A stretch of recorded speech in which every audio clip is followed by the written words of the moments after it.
Joined by Latin America Analyst Javier Farje, who's in London. Welcome back to the programme, Javier. Now, US President Trump says Venezuela will turn over up to 50 million barrels to the United States. Does this look like an economic rescue or just looting national assets?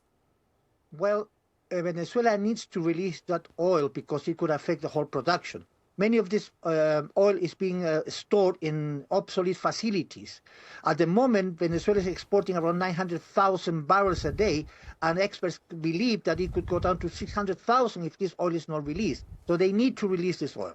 Second, the United States is still the biggest market for Venezuelan oil, but also it will need also, as you mentioned in your report, investment in obsolete facilities. We mustn't forget that the Venezuelan oil is heavy crude, which means that it needs a special refining processes, and that's very expensive. And there's been an underinvestment in the facilities to refine oil in Venezuela, so it's going to need a lot of money. So in a way, Trump is saying what he said he would do. He's interested in oil. Forget about democracy or narco traffic. It is oil, and he is actually playing that card very well. However, this is extremely important to realize that some big oil companies, apart from Chevron, who has a deal with the government in Venezuela, they exploit around 25% of the production of oil in Venezuela. All the companies are not very keen about that. ConocoPhillips, for example, or ExxonMobil, who refused to work with Maduro in the past, they're very skeptical about the announcement that President Trump has done that oil will start flowing to American companies. Right, and oil prices have fallen since the US's attacks on Venezuela. How are markets taking these developments? With skepticism.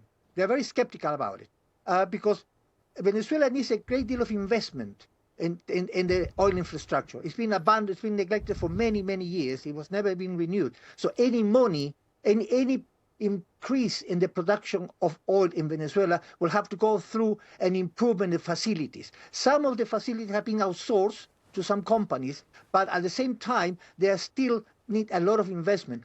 President Trump has promised to reimburse the money they are going to invest American companies are going to invest in renewing these facilities. But there's been quite skepticism. Some experts talking about they need an ironclad guarantee, quote unquote, that they will get the money back. So for the time being, they're getting cautious about the whole thing, and oil prices will be sort of more or less stable for as long as the Trump administration allows the oil, which has been confiscated in many ways, to flow to the United States. Because if the production goes down, then it's going to be a problem for any company in the United States to invest in Venezuelan sort of oil companies. And Trump has said that US giants are stepping in to run the show. Is this the end of the PDVSA and the start of privatization at gunpoint?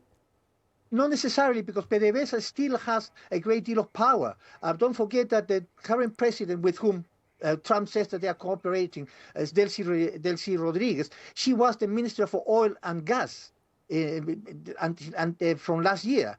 So she has actually the knowledge and the power to decide how the oil will be operated. So the government of the United States needs the current interim president in Venezuela to work in terms of the oil. But also the president needs Chevron. Chevron has a big presence in the Venezuelan oil production, and they are going to need Chevron to lead in many ways this process of starting a new trade system with the Venezuelan oil. So we will have to see how the whole thing is going to operate, how much American companies are prepared to invest in the obsolete refineries in Venezuela, and how that's going to reflect an increase of the oil production. They believe that if these refineries are repaired, there will be an increase of 25% of production of oil within the next 10 years. But it remains to be seen whether these companies are prepared to invest in rebuilding the refineries and other facilities in Venezuela.